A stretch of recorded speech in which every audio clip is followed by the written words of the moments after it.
Hello everyone, स्वागत है आप सभी का आज के इस वीडियो लेक्चर में। आज के इस वीडियो लेक्चर में हम कक्षा 10वीं के विषय सामाजिक विज्ञान के 7वें अध्याय राष्ट्रीय अर्थव्यवस्था की जीवन रेखाएं का अध्ययन करेंगे।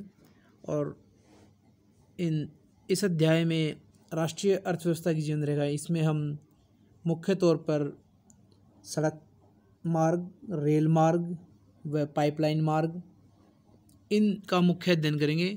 इसके अतिरिक्त हम अंतर्राष्ट्रीय व्यापार, पर्यटन उद्योग, इन चीज़ों के भी हम अध्ययन करेंगे, क्योंकि ये ही वो चीज़ें हैं जिनके द्वारा किसी भी देश की राष्ट्रीय अर्थव्यवस्था को जिंदा रखा जाता है, चलाया जाता है।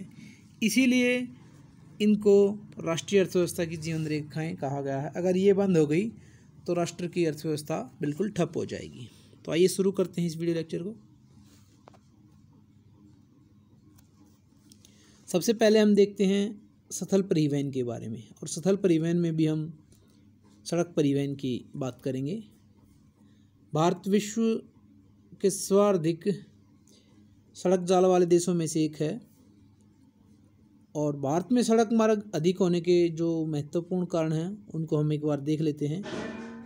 क्यों भारत में रेलों की अपेक्षा सड़क परिवहन है वो अधिक फैला हुआ है? क्योंकि रेल की अपेक्षा स्थल परिवहन के निर्माण पर कम लागत आती है। मतलब कि सड़कों के निर्माण में रेल लाइन बिछाने की अपेक्षा कम लागत आती है, और सड़क उबड़ खाबड़ भागों में भी आराम से बनाई जा सकती है, जबकि रेल लाइनें नहीं बनाई जा सकती। दूसरी बात, अधिक ढाल वाले जो इलाके हैं उनमें भी सड़कें आराम से बनाई जा सकती हैं। और सड़कें मुख्य रूप से कम दूरी, कम वस्तु और कम व्यक्तियों के परिवहन के लिए मितव्ययी होती है। मतलब कम खर्च आता है इसमें सड़क परिवहन में। रेल परिवहन में अधिक खर्च आता है। और सड़क परिवहन घर पर सुविधाएं उपलब्ध कराती है और अन्य परिवहन के साधनों में एक कड़ी के रूप में काम करती है। जैसे हमें अगर रेलवे स्टेशन तक भी जाना है तो भी हम सड़क मार्ग से जाएंगे, या हवाई अड्डे तक जाना है तो भी हम सड़क परिवहन के प्रयोग करके ही जाएंगे। तो ये अन्य परिवहन के साधनों के कड़ी के रूप में कार्य करती हैं। इसलिए सड़कें हैं वो भारत में अधिक बनाई गई हैं, और उनका महत्व भी भारत में बहुत अधिक है। और इसी महत्व को देखते हुए भारत में सड़कों के निर्माण के लिए एक बड़ी योजना पारित की गई है, जिसे स्वर्णिम चतुर्भुज महाराजमार्ग का नाम दिया गया है। भारत सरकार की, केंद्र सरकार की योजना है, और इस योजना के अंतर्गत भारत सरकार ने ऐसा राजमार्ग बनाने का एक प्रोजेक्ट चालू किया है, जो राजमार्ग दिल्ली से कोलकाता और कोलकाता से चेन्नई और चेन्नई से मुंबई और मुंबई से फिर दिल्ली, इस तरह एक चतुर्भुज बनाता है, और पूरे भारत के चारों कोनों में घूमता हुआ ये राजमार्ग देश के सभी बड़े शहरों को एक दूसरे से जोड़ेगा। इस परियोजना में मुख्य रूप से 2 गलियारे प्रस्तावित हैं। एक उत्तर से दक्षिण तक, उत्तर से दक्षिण वाला जो गलियारा है वो श्रीनगर से कन्याकुमारी तक जाएगा। दूसरा गलियारा है वो है पूर्व पश्चिम गलियारा, जो कि असम के सिलचर से गुजरात के पोरबंदर को जोड़ेगा। ये सिलचर है और ये पोरबंदर। ये है स्वर्णिम चतुर्भुज महाराजमार्ग योजना, जो भारत के कोने कोने तक पहुंचेगा, और इस मार्ग में 4 से 6 लेन तक के राजमार्ग का निर्माण करवाया जाएगा। अब हम देखेंगे भारत में जो सड़क परिवहन है उसकी क्या क्या समस्याएं हैं। भारत में सड़क परिवहन की समस्याएं कई प्रकार की हैं। चाहे सड़क परिवहन मतलब सड़क परिवहन के साधनों में सबसे महत्वपूर्ण है, लेकिन उसके सामने अनेक समस्याएं हैं, और उनमें से कुछ समस्याएं हम यहाँ पर देखेंगे। कौन कौन सी वो समस्याएं हैं जो सड़क परिवहन में हमें देखने को मिलती हैं। सबसे पहले है, भारत में यात्रियों की संख्या अधिक है और माल भी अधिक मात्रा में एक स्थान से दूसरे स्थान पर पहुँचा जाता है। अगर हम देखें यात्रियों की संख्या और माल की मात्रा को देखें तो उस हिसाब से भारत में सड़कों का जाल है वो अपेक्षाकृत कम है। यात्रियों की संख्या और माल की मात्रा को देखते हुए भारत में सड़कों का जाल है वो अपेक्षाकृत कम है। ये एक समस्या है। दूसरी समस्या, भारत में लगभग 50% सड़कें ऐसी हैं जो वर्षा के दिनों में कीचड़ से भर जाती हैं। तीसरा, राष्ट्रीय राजमार्ग भी पर्याप्त नहीं है। भारत में राष्ट्रीय राजमार्ग पर्याप्त नहीं है, बल्कि सिर्फ वो मुख्य रूप से बड़े नगरों तक ही सीमित हैं। जो राष्ट्रीय राजमार्ग हैं बड़े बड़े नगरों तक ही सीमित हैं, छोटे नगरों तक हमें राष्ट्रीय राजमार्ग की पहुंच देखने को नहीं मिलती। चौथा है, इन सड़कों पर बहुत सारे पुल और पुलिया बहुत भीड़े हैं, मतलब कि तंग हैं, संकरी हैं। इसके अतिरिक्त तंग होने के साथ साथ वो पुल और पुलियाँ हैं वो बहुत पुराने भी हो चुके हैं, जिसके कारण वो टूटी हुई अवस्था में हैं और किसी भी समय बैठ सकते हैं। ऐसी हालत है भारत की सड़कों पर बने हुए पुल और पुलिया की। सड़क परिवहन में एक बड़ी समस्या यह है कि इसमें बहुत जो आवश्यक सुविधाएं हैं उनका प्राय अभाव ही देखने को मिलता है। इसके अतिरिक्त हम सड़क परिवहन की समस्या देखते हैं कि बसों में पुलिस संरक्षण की भी कोई व्यवस्था नहीं होती, इसलिए इन पर सफ़र करना खतरे से खाली नहीं होता। तो ये थी हमारे भारत में सड़क परिवहन की मुख्य समस्याएं। अब हम देखते हैं कि भारत में सड़कों का असमान वितरण देखने को मिलता है कि भारत के कुछ इलाकों में, जैसे उत्तरी भारत के जो मैदान हैं वहाँ पर सड़कें हमें अधिक मात्रा में देखने को मिलती हैं। दूसरी तरफ जो पहाड़ी इलाके हैं वहाँ पर हमें सड़कें इतनी नहीं देखने को मिलती। तो भारत में सड़कों का असमान वितरण है, उसके क्या कारण हम देखेंगे। भारत में सड़कों के असमान वितरण के क्या क्या कारण हैं। सबसे पहला कारण है कि भारत का धरातल है जिसके कारण सड़कें बनाना आसान नहीं है। मैदानों में तो सड़कें बनाना आसान है, लेकिन पहाड़ों में, जंगलों में, दलदली भूमि में सड़कें बनाना आसान नहीं है। इसलिए असमानता है कि मैदानी इलाकों में तो सड़कें काफ़ी ज़्यादा मात्रा में हैं और पहाड़ी, जंगली और दलदली भूमि जहाँ पर है वहाँ पर सड़कों का निर्माण नहीं हुआ है। दूसरा इसका कारण है कि भारत में अनेक प्रकार की छोटी बड़ी सड़कें हैं और बड़े बड़े राजमार्ग भी हैं, जैसे हमने बात की थी स्वर्णिम चतुर्भुज राष्ट्रीय राजमार्ग। और इन सभी को बनाने में अलग अलग सामग्री और अलग अलग प्रक्रिया की आवश्यकता पड़ती है। राष्ट्रीय राजमार्गों को बनाने की प्रक्रिया भी अलग है और सामग्री भी अलग है। और जो छोटे मार्ग हैं, जिला राजमार्ग हैं, उनमें सामग्री अलग होती है और उनकी प्रक्रिया अलग होती है। इसलिए भी हमें सड़कों का असमान वितरण देखने को मिलता है। तीसरा इसका कारण है कि इन सड़कों का नियंत्रण भी अलग अलग लोगों के हाथों में होता है। जैसे राष्ट्रीय राजमार्ग और सामान्य सड़कों का निर्माण भारत सरकार द्वारा करवाया जाता है, जबकि अनेक सड़कें हैं जो छोटी सड़कें हैं, राज्य स्तर की या जिला स्तर की सड़कें हैं, वो स्थानीय अधिकारियों द्वारा करवाई जाती हैं। जो राष्ट्रीय स्तर के केंद्र सरकार द्वारा जिनका निर्माण करवाया जाता है भारत सरकार द्वारा, वो सड़कें अच्छी क्वालिटी की होती हैं और जो स्थानीय अधिकारी जिनका निर्माण करवाते हैं वो अच्छे माल का प्रयोग नहीं करते, इसलिए वो सड़कें जल्दी टूट जाती हैं। और ये भी एक कारण है भारत में सड़कों के असमान वितरण का। इन सभी कारणों से सड़कों का वितरण समान नहीं हो पाता।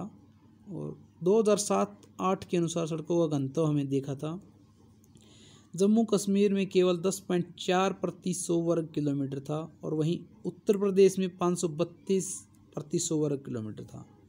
अगर हम राष्ट्रीय घनत्व की बात करें, सड़कों का राष्ट्रीय घनत्व 425.02 प्रति 100 वर्ग किलोमीटर हमें देखने को मिलता था। 2007-08 का ये अध्ययन है, जब भारत में सड़कों का अध्ययन किया गया था। सड़क अध्ययन के बाद हम बात करेंगे रेल परिवहन की। भारत में रेल परिवहन वस्तुओं और यात्रियों के परिवहन का प्रमुख साधन है। रेल परिवहन पहाड़ी और वन्य क्षेत्रों को छोड़कर बाकी सभी स्थानों पर अत्यधिक सुविधाजनक साधन है और इसके सबसे अधिक सुविधाजनक परिवहन होने के कारण, ये जो कारण हैं उनको हम देखेंगे किस कारण से रेल परिवहन है एक सुविधाजनक परिवहन माना जाता है। सबसे पहला, रेल परिवहन के अन्य सभी साधनों की तुलना में रेलों में सफ़र करना बहुत सुविधाजनक है। इसमें यात्री सोकर यात्रा कर सकते हैं, इसलिए इसे सुविधाजनक परिवहन माना जाता है। दूसरा, विशेष रूप से भारी सामान लाने व ले जाने में रेलवे बहुत उपयोगी सिद्ध होता है।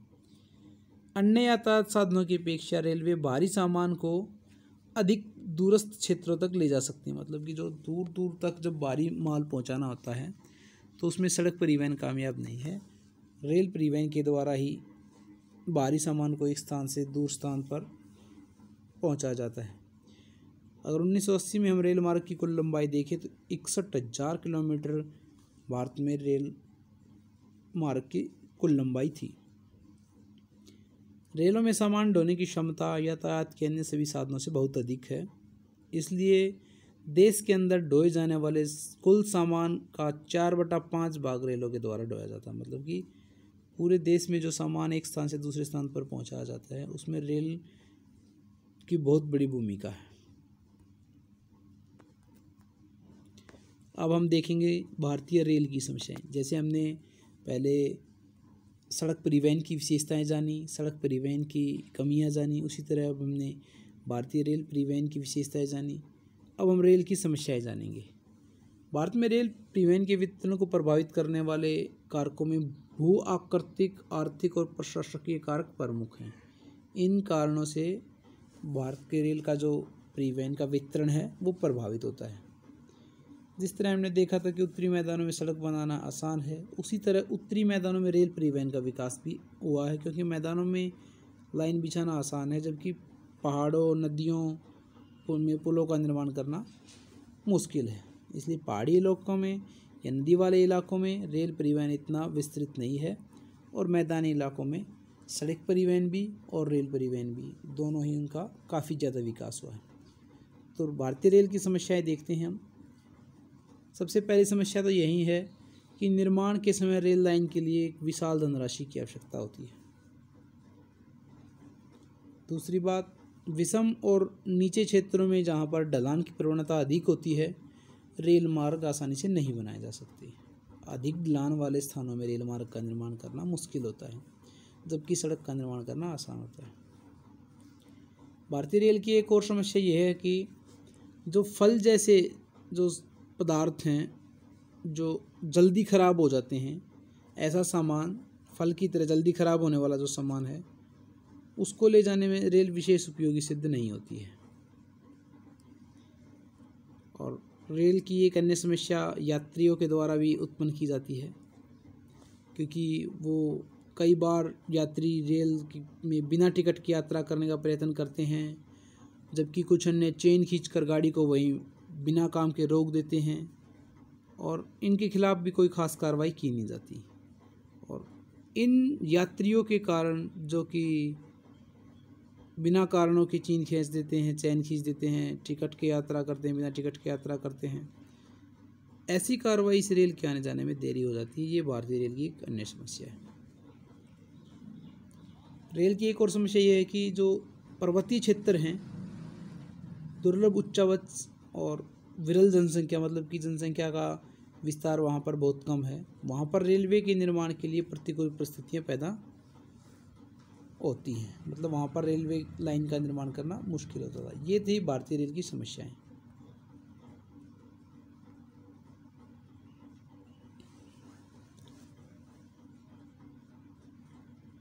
जो रेल की समस्या की हमने बात की थी भू आकृतिक, अब उसकी हम बात करेंगे। भू आकृतिक कारक कौन से हैं? भू आकृतिक कारक जैसे मैदान, पर्वत, मरुस्थल भारतीय रेल जाल के वितरण को काफ़ी प्रभावित करते हैं। जैसे मैदान और समतल जहाँ पर भूमि होगी, जैसे कि उत्तर की मैदान है, वहाँ रेल बिछाना काफ़ी आसान होगा। इसके विपरीत जहाँ पर भूमि पहाड़ी या ऊबड़ खाबड़ होगी, जैसे हिमालय के भाग, वहाँ पर रेल लाइन बिछाना मुश्किल होगा। इसी प्रकार जिन भागों में वर्षा अधिक होगी वहाँ पर रेल बिछाना कठिन होगा, जैसे कि उत्तरी पूर्व राज्य, असम वगैरह। और मरुस्थलीय भागों में भी रेल लाइन बिछाना आसान नहीं होता। तो इस प्रकार रेल का जो वितरण है बहुत कारकों के द्वारा प्रभावित है। अब हम बात करेंगे आर्थिक कारक की। आर्थिक कारक भी जैसे जनसंख्या का घनत्व अधिक होना, कृषि कार्य उन्नत होना, औद्योगिक गतिविधि अच्छा होना, इन सभी से भारतीय रेल के वितरण को काफ़ी आसानी मिलती है और प्रभावित होते हैं। जहाँ पर उद्योग धंधे अधिक होंगे, जनसंख्या अधिक होगी, वहाँ पर रेल जाल बिछाना आसान होगा।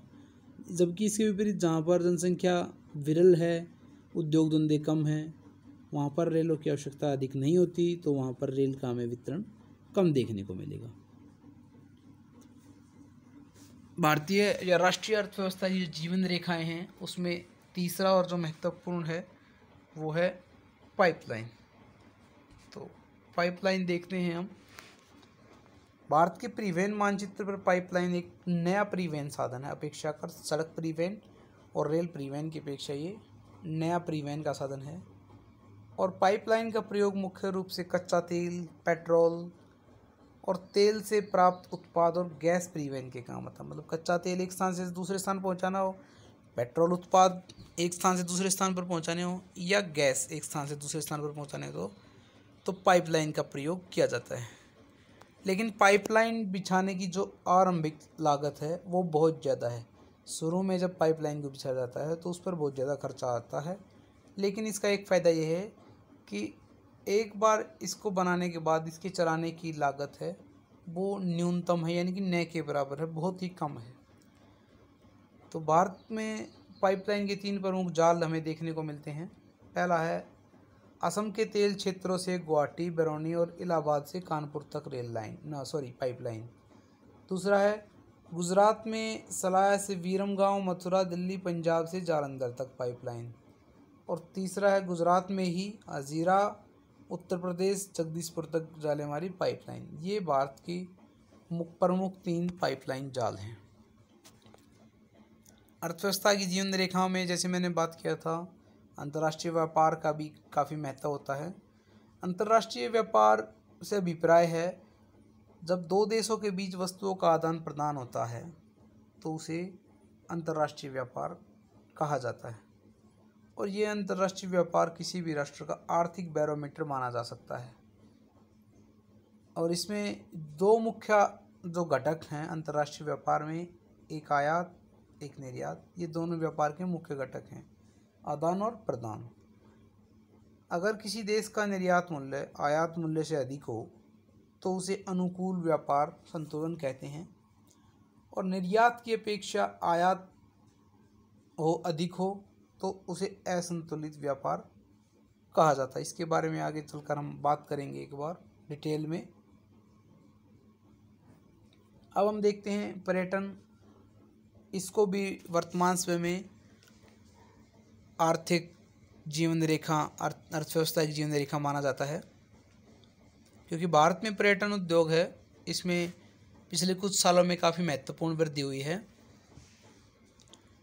और पर्यटन का एक सबसे बड़ा लाभ ये है कि पर्यटन राष्ट्रीय एकता को प्रोत्साहित करता है। इसके अलावा पर्यटन के द्वारा स्थानीय हस्तकला और सांस्कृतिक उद्योग को बढ़ावा मिलता है और सांस्कृतिक विरासत की समझ विकसित करने में सहायक होते हैं। और भविष्य में भी हमें पर्यटन उद्योग का विकास होता नज़र आ रहा है। सुनहरा भविष्य दिखाई दे रहा है पर्यटन उद्योग का। व्यापार संतुलन। अर्थव्यवस्था में व्यापार संतुलन एक महत्वपूर्ण टर्म है, तो इसको समझ लेते हैं एक बार। व्यापार संतुलन समझने से पहले हम आयात और निर्यात, जो मैंने 2 मुख्य तत्व बताए थे, उनको समझ लेते हैं। आयात का मतलब होता है जब भी हम किसी दूसरे देश से कोई सामान हमारे देश में मंगाते हैं, खरीदते हैं। निर्यात जब भी हम दूसरे देशों में अपना कोई सामान बेचते हैं या बेचते हैं तो उसे निर्यात कहा जाता है। तो जब निर्यात की गई वस्तुओं का मूल्य आयात की गई वस्तुओं के मूल्य से अधिक होता है, मतलब कि हमने दूसरे देशों से सामान कम खरीदा है और उनको बेचा जाता है। अगर हमने सामान ज़्यादा बेचा है और ख़रीदा कम है तो इस प्रकार के व्यापार को, ऐसे व्यापार को हम अनुकूल व्यापार या अनुकूल संतुलन कहेंगे। मतलब कि वो जब हम खरीद कम रहे हैं, बेच ज़्यादा रहे हैं, तो वो हमारे अनुकूल है, हमारा फ़ायदा है। इसके विपरीत जब निर्यात की गई वस्तुओं का मोल, मतलब कि हमने खरीदा ज़्यादा है और बेचा कम है, तब व्यापार प्रतिकूल संतुलन हो गया, मतलब कि उसमें हमारा नुकसान हो रहा है। ये था व्यापार संतुलन। दूसरे देशों के साथ आयात व निर्यात। जब हम निर्यात ज़्यादा करते हैं, आयात कम करते हैं, तो वो है अनुकूल संतुलन। जब हम आयात ज़्यादा करते हैं, निर्यात कम करते हैं, तो वो है प्रतिकूल संतुलन। एक बार हम भारत के विदेशी व्यापार का संतुलन देख लेते हैं। इस बात से इनकार नहीं किया जा सकता कि पिछली शताब्दी के कुछ दशकों से पता चला है कि भारत का अंतर्राष्ट्रीय व्यापार संतुलन प्रतिकूल है। मतलब कि भारत दूसरे देशों को जो सामान कम बेचता है और दूसरे देशों से सामान ज़्यादा खरीदता ज़्यादा है।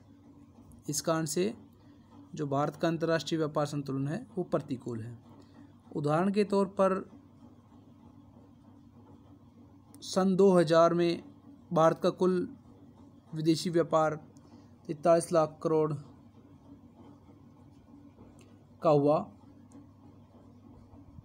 और जो कि निर्यात का कुल 47% हुआ, परंतु हमें 53% आयात करना पड़ा। दूसरे शब्दों में भारत में निर्यात से अधिक आयात था। मतलब कि हमने सामान दूसरे देशों में कम बेचा और वहाँ से खरीदा ज़्यादा, इसलिए भारत का अंतर्राष्ट्रीय व्यापार संतुलन प्रतिकूल था। परंतु यह कोई अंतर इतना बड़ा नहीं कि हम इस व्यापारिक संतुलन को आसानी से अपने पक्ष में कर सकते हैं। एक तो हमें निर्यात किया जाने वाला उत्तम श्रेणी का बनाना होगा। मतलब कि हम जो माल निर्यात करने वाले हैं उसे उत्तम श्रेणी का बनाना होगा। दूसरी बात, हमें कच्चे माल की बजाय बना हुआ माल अधिक मात्रा में बाहर भेजना होगा। तीसरे, हमें अपने आयात को कम करना होगा। आयात कम करने का मतलब हुआ कि हम अपने देश में बनी हुई चीज़ों का अधिक से अधिक प्रयोग करें, स्वदेशी चीज़ों पर अधिक जोर दें। तो ये 4 स्टेप अपनाकर हम जो भारत का विदेशी व्यापार का संतुलन हमारे प्रतिकूल है उसको हम अनुकूल बना सकते हैं। ये 4 स्टेप हम एक बार दोबारा से देख लेते हैं कौन कौन से स्टेप हैं जिनके द्वारा हम व्यापार को अनुकूल संतुलन कर सकते हैं। पहला है निर्यात, जो हम करने वाले माल का जिसका निर्यात करने वाले हैं वो उत्तम श्रेणी का होना चाहिए। दूसरा है हमें जो बाहर निर्यात करना है, हम कच्चा माल निर्यात न करके तैयार किया हुआ माल निर्यात करें। तीसरी बात, हमें जो बाहर से हम चीज़ें खरीदते हैं उनको कम करना है। और चौथी बात है स्वदेशी चीज़ों पर अधिक जोर देना है। ये 4 चीज़ें करके हम भारत का विदेशी व्यापार का जो संतुलन है अनुकूल कर सकते हैं। तो आज का ये वीडियो लेक्चर यहीं समाप्त होता है। Keep watching, keep sharing, thank you.